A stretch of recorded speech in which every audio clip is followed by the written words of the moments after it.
but they are something which bring out the best in humanity. And something that you said earlier about the need of God, right? The utility of believing in God. So when we look at this life from a bird's eye point of view, 100 years ago, people like us, we were here in Speaker's Corner, having a discussion, talking about politics, religion, theology, whatever. Where are those people today?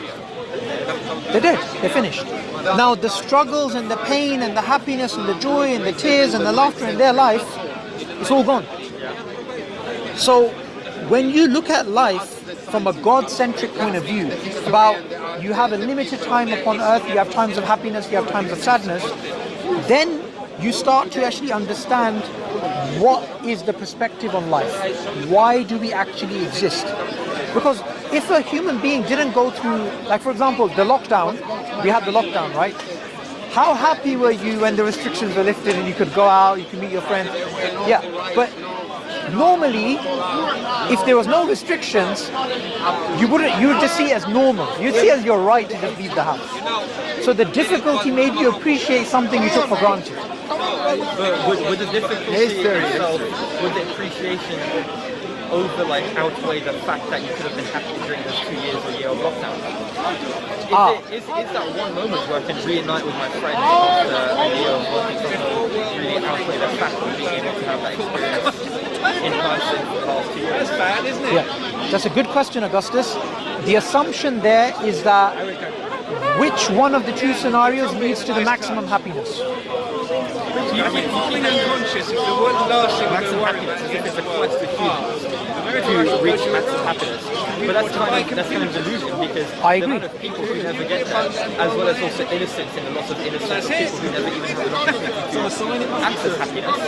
Yeah. Say I know a Syrian refugee. I haven't been here for 20 years and it has changed. It's become more religious. Where was the fairness in that trial? Where was the happiness that was promised? So the thing is that this life, we're not promised happiness. So what's the point of life? The point of life is a test. We are here to be tested with good and evil, and the purpose of life is to have a relationship with God, to worship God. Now, it is more than, like for example, in our life, we eat, we sleep, we go to work, we do these things. In Islam, you live your life as you are, but you live it in a God-centric way. So, you know, sorry? With God in mind for your actions. At that point, where's your free will in that? If you're doing all your actions for the point of pleasing some God, how on earth is that you being your legitimate best self if you're doing it in delusion or in passing this test to access what this? Yeah. So that's so being filmed. Yeah. So that's the paradigm shift with Islam. Islam makes it clear that it's not about you. It's about living a God-centric life. Submit your will. That's exactly what it was. You're exactly right. So the thing is, in today's society, we are socialized and we grow up in this environment in which it's about do what you want, do what you please, what is right is what you feel. Islam gives you a different paradigm. You know, sometimes you see these images where it's like a vase, where it's actually two faces looking at each other as well. Sometimes you get these images and it's either it looks like a rabbit or it looks like a duck, right? So you have this thing called the gestalt shift, when you shift from one paradigm to another, right? Something looks totally different from another perspective. Islam gives you a different perspective on life. It's not about us and how we feel. It's about the submission to the Creator, and in that submission, God promises you will have peace of heart. I do really agree with what you said, and when I've spoken to Muslims before, I think the Muslim perspective is really but then sometimes after 4 years, you've got to think. Sometimes I don't quite agree to some extent. Like what happens to the people who say fail the test? And we always go to McDonald's. It's too much for them. It's like one kind of French fries, sit there about 6 or 7 of them, and the staff would have a What breakdown and happens say, please buy something. after the test of this life? Did they burn in hell because they did something wrong, right? Did they burn in hell because they did a test? Well, you know, where I So live, the thing is, in Islam, we do believe in heaven and hell. to be a similar place. We do believe in justice of God. So God is loving, He's the just, He's the good. But nobody will have any injustice done on them. That's a promise They from tried God. to start the Victoria So Park on the- there's a beautiful Sorry? fountain in there. All the dogs, when they wanted to go If no one has strike, injustice done to them, the dogs would come and we all all know in the world there is actually justice on a daily basis. No. As in on the day of judgment, there'll be no injustice. Oh yeah, Yeah. I've got just not a debating question, but like Sure. a factual question. Is the day of judgment like the day that you die, or is there physically a point that you do not know in time in which God will judge this planet? Yeah. Very good question, Ray. So the thing is, as soon as a person dies, their afterlife begins. But the day of judgment is a period of time in the future, and what we're told about it is not just through what we believe is the Prophet Muhammad, peace be upon him, but also Jesus and other prophets that came. there have been And there are signs towards the day of judgment. arrests. And what we're supposed to be doing is we're supposed to be living our life in the best way possible in preparation for that day. And today's society, we start to see some of the signs about the day of judgment which the Prophet spoke about. For example, the Prophet was asked about the day of judgment, when is it going to be? And he said about the barefooted Arabs, the Bedouins, these people who were, dealing with camels and sheep and these things, that they will compete with each other to build tall buildings. Now today in the Middle East, because of the boom in oil, these people who thought for thousands of years, they were just dealing with camels and herd and sheep, they are now building these tall, extravagant buildings. He also spoke about time and all these other various types of things. So we believe in this end time eschatology in prophecies, and those are signs. But the actual hour, the day of judgment, we don't know. We don't have to Delivery of puppies. That's the first speaker corner there. But one of the things at your age, which is very important, is that a lot of people don't think about mortality. What is your angle, brother? Especially at your age. They don't think about death. They don't think about these things. However, even if you're a secularist, even if you're an atheist, there are huge benefits to be thinking about death, right? These people who speak about personal development and these types of things and high achievement in life and excellence, they always emphasize this, that if you live your life with the assumption of abundance of time, you actually become lethargic. So even if you're not religious, to think about death has these benefits, right? Many On this planet. the benefits of death is that it makes you less attached to this world. So the Prophet Muhammad, peace be upon him, said, the most intelligent people, the most wise of people are those who remember death and prepare for it. I'm paraphrasing here. But the point is that if, for example, you're living a life of hedonism, of following worldly desires, thinking about mortality, it gets you detached from that reality. And it makes you think about higher, bigger things. What about, not about the teachings of Islam, what about the actual material existence of a God? So, I believe that the most stupid thing you can do is believe completely one way or the other. Somebody used to say there's zero chance that there exists a God, regardless of what the teachings actually say, there's 100% chance that there is a God. Because, in my opinion, the teachings of religions are important, even if there isn't a God, because they can say things which are important for you to know how to live your life, regardless of if you're going to be judged after. Right. I wouldn't agree with that. I would say what would be irrational is not to think about the question. Because some people, they make a decision either way without thinking about it, right? So I do believe there is a God, and I do believe that if one is to use their reason and their logic and their natural disposition, they will arrive at that. Because sometimes God is strawmanned, right? Like we have an idea of a man in the sky with a grey beard throwing down. Yeah. But we believe, and you know, the same with Jesus and Moses and all the other prophets, that God is transcendent, nothing like a human being, nothing like a physical thing. Well, I agree with Islam so much more than Christianity in that sense. Well, even Christianity, you see, a lot of what we consider today as Christianity, it's not from Jesus. Because Jesus believed what we believe, right? It came later. You had interpolations, you had Greco-Roman influences, Hellenistic thinking upon the Bible. But the prophets of old, Jesus, Moses, and the prophets, they taught transcendent creator, you know, beyond space and time. One of the things we learn in Islam is, if you imagine what God looks like, that's not God. Like he's beyond any comprehension. Islam keeps it like the beginning of humanity, how humanity formed, and how does that interconnect with science? Because I don't think that science and religion are mutually exclusive at all.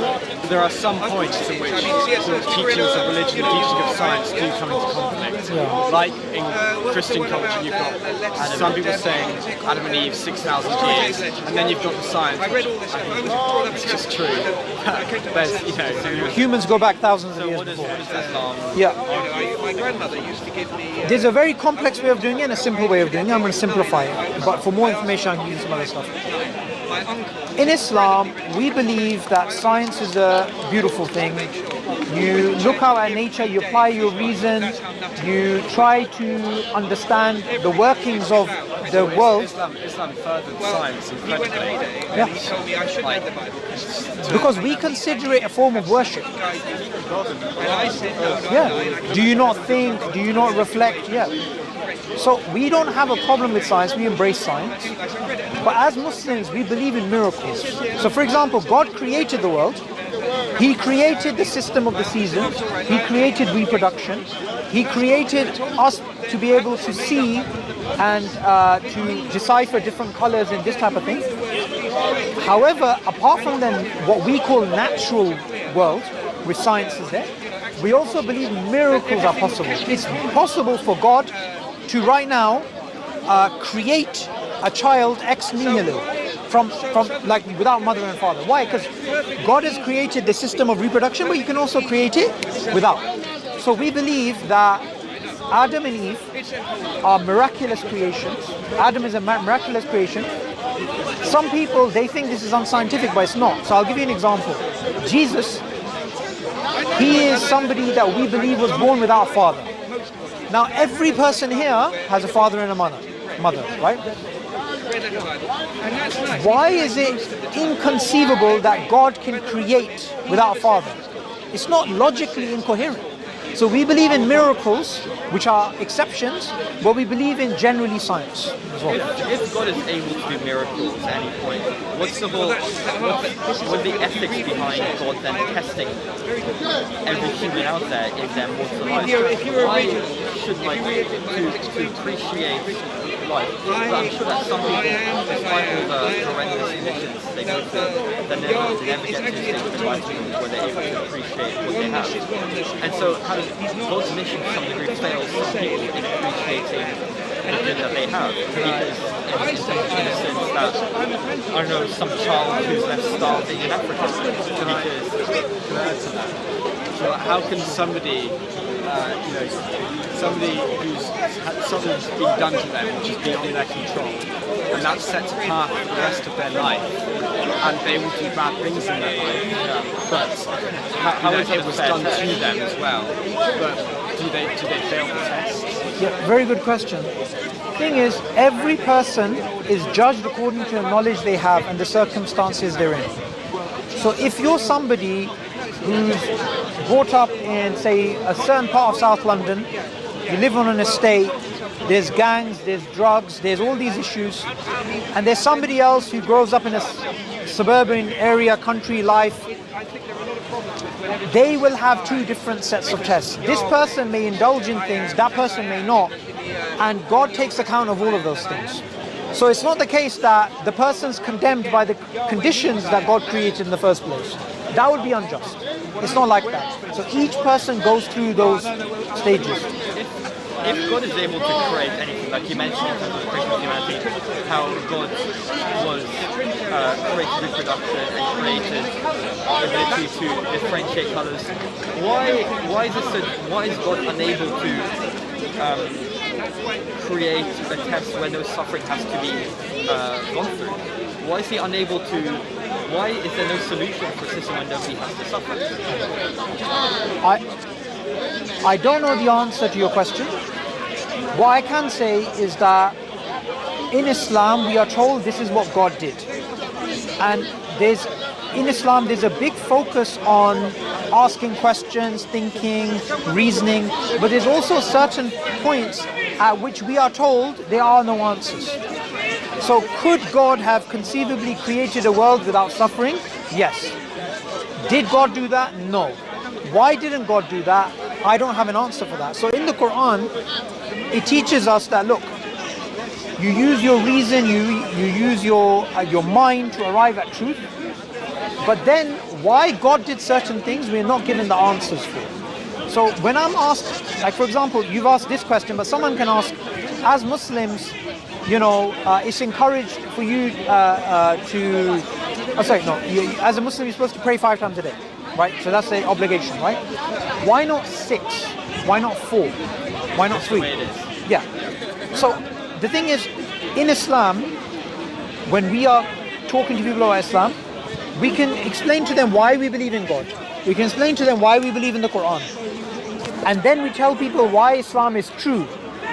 But then why these things exist, we will simply say, God knows, we don't know.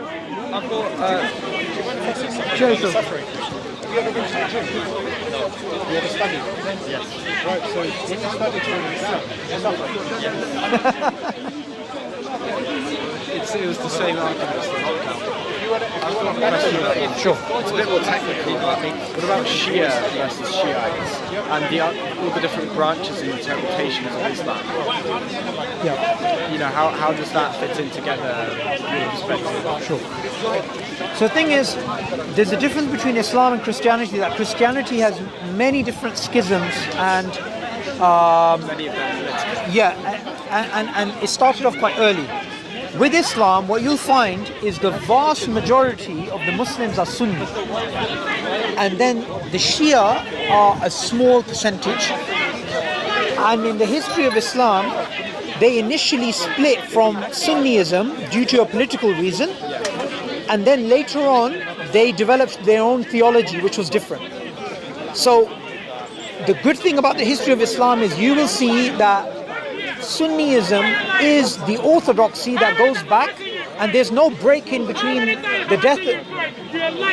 There's no break in between the death of the Prophet and the Muslims today. So Shiaism is an offshoot. So I'm a Sunni, but if a Shia was to say I'm right or I'm right, we wouldn't just draw our swords. I will give evidence. I will say this is why we represent pretty much the whole Muslim population. Because that falls in line with if you're given something, that's how God will judge you. Sorry, say that again? That falls in line with if you're giving something, that's how God will judge you, yeah, definitely. So the thing is, you can't just, religions, Islam is not something you can understand straight away. No, sorry, you can understand it straight away, but to understand some of the deep questions that you guys are asking.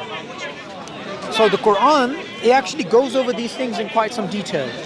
It goes over suffering, that's a key thing. It goes over God consciousness, love, hope, fear, trust, all these things. And one of the things that I did, you're a teenager still, right? You're like 18? 18, yeah. One of the things that I did when I was a teenager is I was brought up in a household, and religion was something that was practiced, but it wasn't like I fully understood everything. So I copy of the Quran when I was a teenager, and I started to just read it and think about it. So that's the same thing I'd recommend that you do, and I'll give you this as a gift. That's yours. No, we've got loads of them over there. It's free. Not in Arabic anyway. No, it's all in English, and it's very easy to read. And we've got a whole bunch of them there. This isn't mine. I give these away. Yeah. Thank you very much. So, Ray, right? Your name. It'll give you a different perspective on life. Because the thing is, you're 18 now, and I guarantee you'll be 60 before you know it. Every person that you meet here that's older, like that gentleman, I shouldn't point, but you get my point. If you ask them, do you remember what it was like when you were 15? They'll say, I remember it like it was yesterday. You know? So it's better for you to find the purpose of life in your young age than when you're old and senile and what does happen to people? I mean, only God knows. What does happen to people who do fail the test? Who are, I mean, most of the Muslim people I've spoken to, they've said to me that they disagree with homosexuality and it's the judge, not them. But what about stuff like, suicide? Is that failing the test? Is that like a straight pass into Islam teaches suicide is forbidden. Now, as Muslims, we know that in our religion that this is forbidden and this is a path to destruction and hellfire. However, if somebody's never heard of Islam and they've gone through an emotional breakdown, mental breakdown, they kill themselves, again, that's up to God. You're only accountable in Islam, Ray, for what you know. So, a Native American living out in some random place, never heard of Islam, lives, dies, he's not accountable for that. People are only accountable for what they know. What I'm getting from you is some of my family is very religious in Christianity, and actually that's part of what pushed me away from religion in the first place.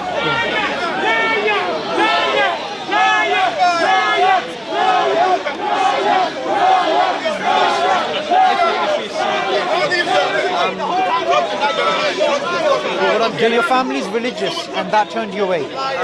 But what I'm getting from you is that Islam is more of a forgiving religion that I've seen in the past.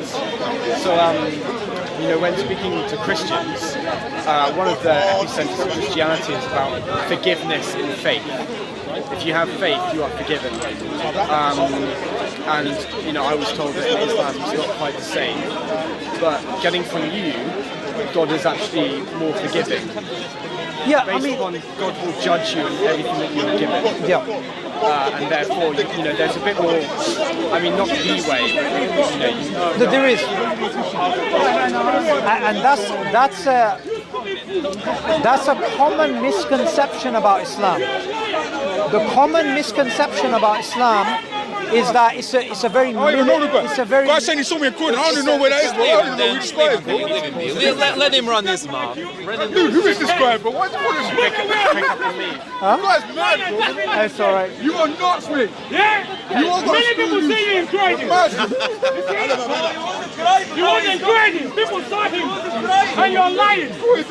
Why are you lying?